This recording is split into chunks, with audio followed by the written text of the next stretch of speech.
नमस्कार, Sunita kitchen recipe Marathi चॅनलमध्ये आपलं खूप खूप स्वागत आहे। आज आपण बघणार आहोत मेंदूवडा कसा बनवायचा।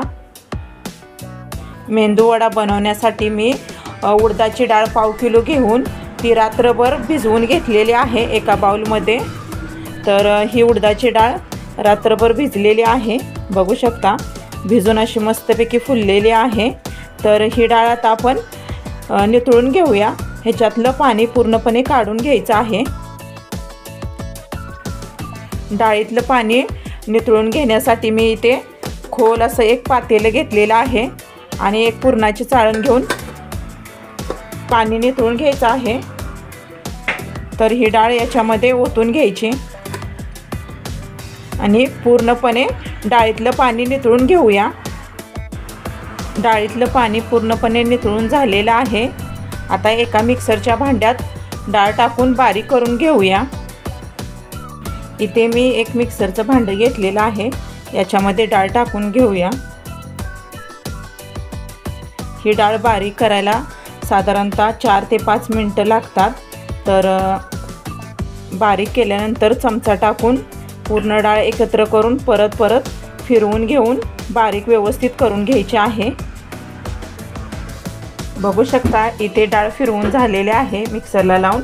तर एक वेळ फिरवून घेतलेले आहे। हे पूर्णपणे बॅटर असं कडेला आलेलं आहे। तर हे पूर्णपणे मिक्स करून घ्यायचं व्यवस्थित असं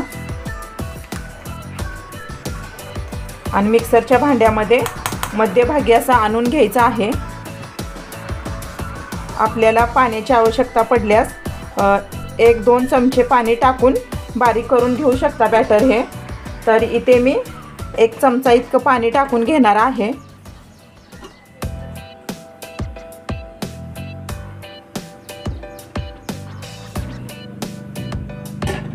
आवश्यकता वाटल्यास टाकून घ्यायचं आहे।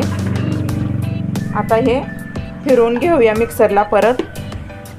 असं 3 ते 4 वेळा मिक्सरला फिरवून घ्यायचं आहे आणि व्यवस्थित पूर्णपणे डाळ बारीक होईल तोपर्यंत हे मिक्सरला फिरवून घ्यायचं आहे आणि व्यवस्थित डाळ बारीक करून घ्यायची आहे। 2 ते 3 वेळा फिरवून झालेला आहे, बघू शकता। या पद्धतीने बारीक झालेला आहे। आणखी आपलं थोडंसं घट्टच आहे बॅटर, जाडसर अशी हाताला लागते। तर याच्यामध्ये आणखी 1 चमचा पाणी टाकून आपण 2 ते 3 वेळा फिरवून घ्यायचं आहे। साधारणतः ही डाळ बारीक करायला आपल्याला 4 ते 5 मिनिटं लागणार आहेत। आणखी चमचाभर पाणी टाकून घेऊया आणि फिरवून घेऊया। बघू शकता इथे 4 ते 5 मिनिटं फिरवून झालेलं आहे मिक्सरला लावून। तर डाळ अशी व्यवस्थित बारीक झालेली आहे, पूर्णपणे बारीक व्यवस्थित झालेली आहे। रवाळ अशी डाळ बारीक करून घ्यायची आहे आपल्याला। तर ही पूर्णपणे झालेली आहे बारीक करून। तर ही आता एका बाउलमध्ये काढून घेऊया बॅटर हे।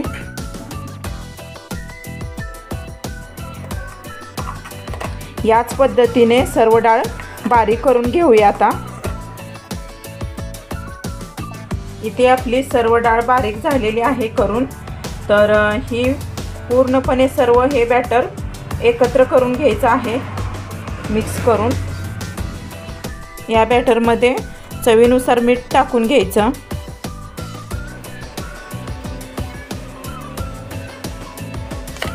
पूर्णपणे एकत्र करायचं आहे आणि याला 2 ते 3 मिनिटं सतत असं मिक्स करून घ्यायचं आणि हलकं बनवून घ्यायचं आहे। 2 ते 3 मिनिटं व्यवस्थित मिक्स करत राहायचं।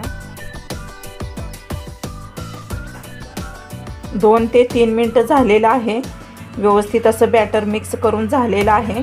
बघू शकता इथे आपलं बॅटर असं फ्लफी असं झालेलं आहे, मऊसूत असं झालेलं आहे। मेंदू वड्यासाठी हे बॅटर आपल्याला प्लेनच ठेवायचं आहे, याच्यामध्ये काही मिक्स करायचं नाही। ते मी गॅस ऑन करून तेल गरम करून घेतलेलं आहे। आता आपण मेंदू वडे बनवून घेऊया। तेल हे आपलं गरम झालेलं आहे। तर आता आपण मेंदूवडे बनवून घेऊया. तर इथे मी एका बाउलमध्ये पाणी घेतलेलं आहे. हाताला पाणी पूर्ण लावून घ्यायचं, दोन्ही हाताला पूर्ण तळ हात ओले करून घ्यायचे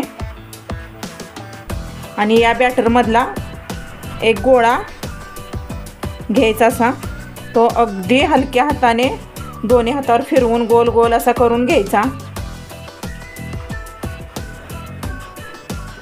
नंतर ना तो उजव्या हातावरती घ्यायचा, मधून एक होल पाडून घ्यायचं असं.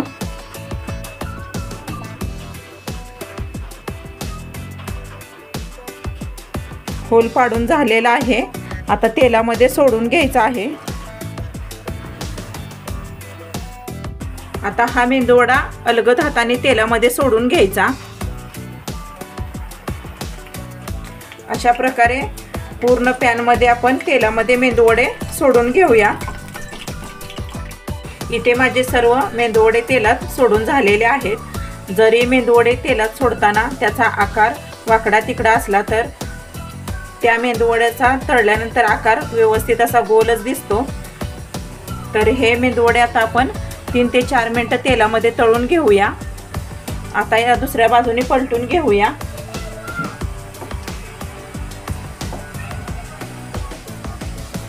बघू शकता इथे तेलामध्ये आकार याचा गोलच असा तयार झालेला आहे.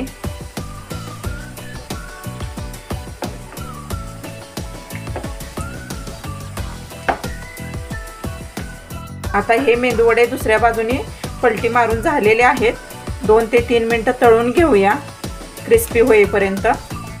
इथे आपले मेंदूवडे तळून झालेले आहेत, क्रिस्पी असे झालेले आहेत. बबल्सही कमी आलेले आहेत, म्हणजे आपले मेंदूवडे तयार झालेले आहेत. तर आता एका डिशमध्ये काढून घेऊया.